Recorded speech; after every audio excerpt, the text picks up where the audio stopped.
What's up, everyone? So we're going to be doing a masterclass today on Oakland.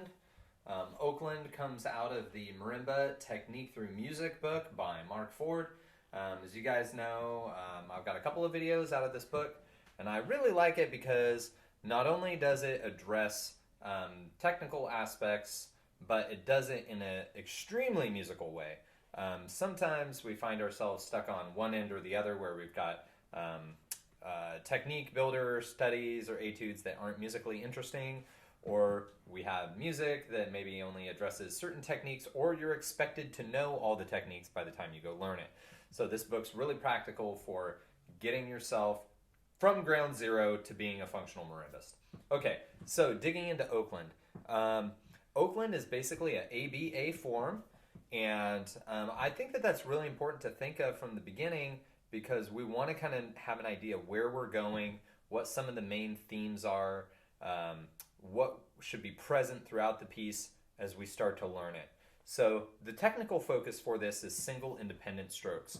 Now, obviously, I'm going to want to be really careful. For me, single independent stroke is one of the harder ones to master.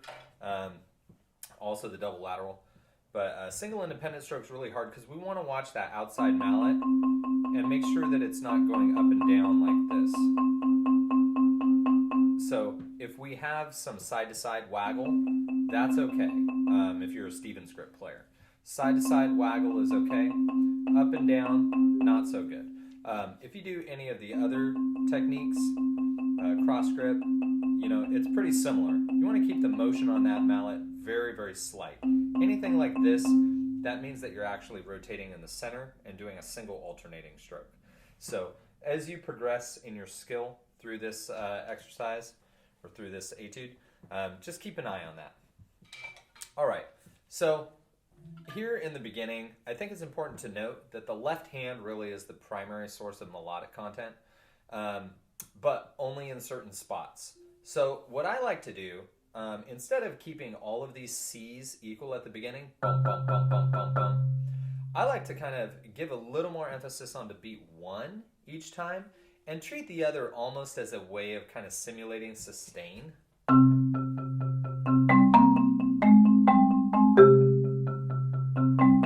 Okay, so to me it's a little more interesting that way than just kind of pounding away, ka, ka, ka, ka, ka, ka. Even if it is just, mezzo piano. I'm always thinking about ways that I can add articulation or bring energy to a phrase that's just not blatantly playing the ink.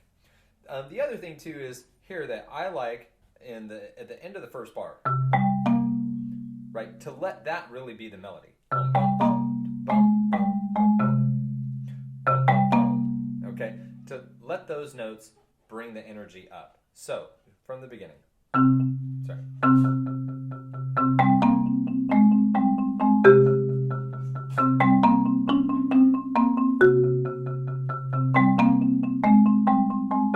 Okay, so that really helps to inject some energy into the phrase and create a little more interest. Now, I do play out mallet 4. Every time that mallet 4 does that chromatic down, I definitely bring that out. I find that to be a nice little counterpoint that happens in the right hand to kind of pique the listener in a different direction there. Okay, and then as we split off and we're moving a little further down, measure 9, right hand's going to kind of take the lead now.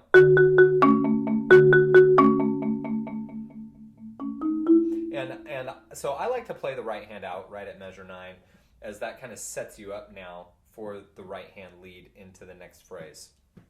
So one thing that I think helps, because this is an ABA form, I try to be a little bit tighter in the grip in the A section so that all of the notes are just slightly more pointed. They get a little bit more core sound. And then moving into the B section, you'll notice that now there's slurs right over everything.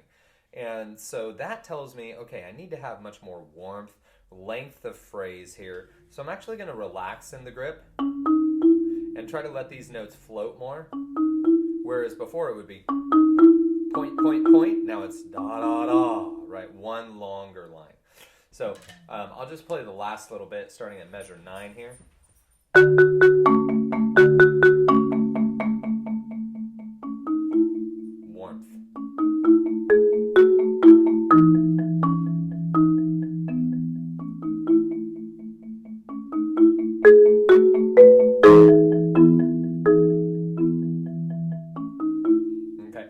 that contrast, I think, is really important in the grand scheme of this piece, because we do eventually come back to the A.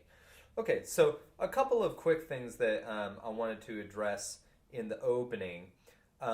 So you do have, at measure 9, 10, sometimes people have a little bit of trouble counting through here, and mostly it's just because we're not counting, right? We play the notes, and then we realize, oh, wait, okay, this is actually a hemiola. So a hemiola is a group of rhythms that doesn't fit into the normal time signature very comfortably, or it crosses over a bar line. So in this case, you've got 3 groupings. 1, 2, 3, 1, 2, 3, 1, 2, 3, 1, 2, 3. When we're in 4/4 time, everything should be grouped into 2s. So what typically happens is you'll play 1, 2, 3, 1, 2, 3, 1, 2, 3, 1, 2, 3, and then you lose track of where you are. So you can actually either count this literally, 1 and 2 and 3 and 4 and 1 and 2 and 3 and 4 and 1 and 2 and 1. Okay, and that's a really, really great way to make sure that you're going to do it accurately, is just count as written. Another thing that you can do, if that other method doesn't work for you as well, is that you can actually rebeam this or rebar this to however you want. So what I like to do here is I actually think in my head, bum, bum, bum, bum, bum, bum, bum, bum, bum, bum, bum, bum, stop. Draw a bar line in the middle of measure 10. Okay, right before beat 3. Make that what would have been the beginning of 10, make that a 2/4 bar. And then turn the rest of what's left into measure 11 a 4/4 bar. So basically switch the position of the 2/4 and the 4/4. Then what you get is this. Hemiola, 1, 2, 3, 4, and 1. So for me, in my mind, that kind of helps me a little bit to settle into the phrase better than going 1 and 2 and 3 and 4 and 1 and 2 and 3 and 4 and 1 and 2 and 1. Okay, so you can actually do it either way, but sometimes just doing a little rebarring there is a good, effective idea. Okay, there's one other spot that's kind of interesting in the opening that I didn't catch yet, which is measure 4. The measure 4, you'll notice on count 3 that actually if you play what's written, both of your inside mallets are supposed to play the C at the same time. That's never a good idea. So if a composer does this, which it does happen on occasion, there's an instance in Yellow After the Rain where this happens. There's once, I think, in like Rain Dance where this happens. And I played even some more advanced pieces where this happens. I was just doing a piece, Jesse Monkman parody, right? There's an instance where this happens. So, you know, it's not uncommon. But I would just pick one of the notes to leave out. And in this case, you want to leave out the right hand accompaniment note. The left hand, which plays the melody, should be the one to play the C so that it's more consistent. Why we don't want to hit them at the same time is, and you can do this experiment for yourself, is that the sound actually kind of cancels itself out when you're striking the bar at the same time. It just gets really dead. So it's better to just have one play it. And again, I like the melody one. So there you'll see I just kind of leave that right hand out for that 8th note. Okay, so that's an easy solution there. Okay, going back to the B section real quick. So we are doing these longer phrases. I'm always looking for opportunities to have flow in my music. And for me, flow comes from thinking horizontally, thinking about long lines, not thinking about vertical alignment. So I'm going to show you the difference. Here at the measure 12, if I'm playing for horizontal alignment, right, I'm thinking very down, cha, cha, cha.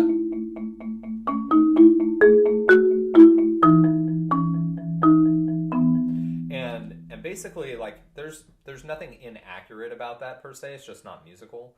But trying to get everything vertically aligned is good when you're starting and if you're working on coordination. but eventually you want to get comfortable thinking longer and thinking independently. So the left hand exists in its own space as an accompaniment, and the right hand exists in its own space, which has movement because there's space there, right? The left hand keeps doing the same thing over and over again. There's not really space for movement, but the right hand,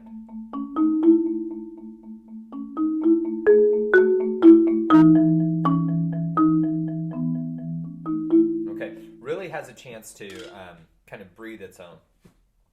Now, I think that this phrasing is really important here at the end of measure 15.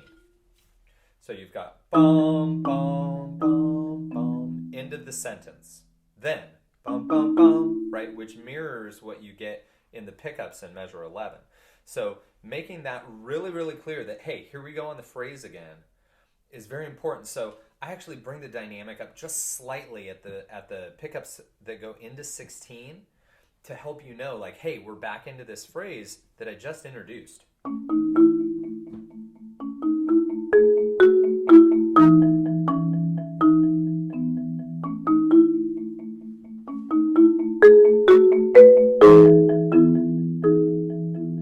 Okay, and then the second one there, I give just a little bit more energy so that they're not totally equal in both statements. Okay, great. Now we're moving on back into the second ending. You have some transitional materials, like 6 bars of transitional material, which leads you back to the A section. This is kind of the height of the piece to this point. Really tense, a lot of kind of odd harmonies. So I dig into this section just a little bit more. Tighter grip again, playing out the left hand, and I give the right hand a little more juice on this one. Instead of being like so blatantly melody accompaniment, this one they're kind of like fighting for dominance. Who's gonna win? And then when you settle back down into the A, then it's really clear that kind of that original melody one. So at the B,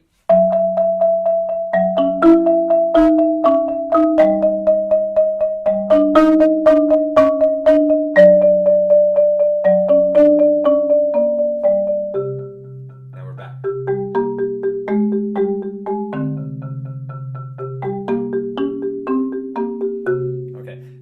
Then it's really obvious that like that first melody is back again and it's dominant. So again, just some ways, it's like not written in the music that way, but I put a little bit of extra thought into this about how I really want to expand this piece out into a good musical idea and create interest, right? That's really our goal as musicians, is to create interest in the music that we play. So, and dots on paper, ink on paper does not necessarily create interest. It's you bringing it to life and saying, like, what can I really make out of this? Okay, closing this out, coming into 34. So chromatic, you're going to really build up into there. Sorry, not chromatic, but this scale, contrary motion scale, right? So that's a lot of tension, building up, crescendoing, and then try to let each hand have its own motion here. So if the right hand is going 1, 2, 3 space, 1, 2, 3 space, give it a little bit of space at the end. And the left hand goes 1 space. And they don't happen at the same time. So you should kind of see this back and forth.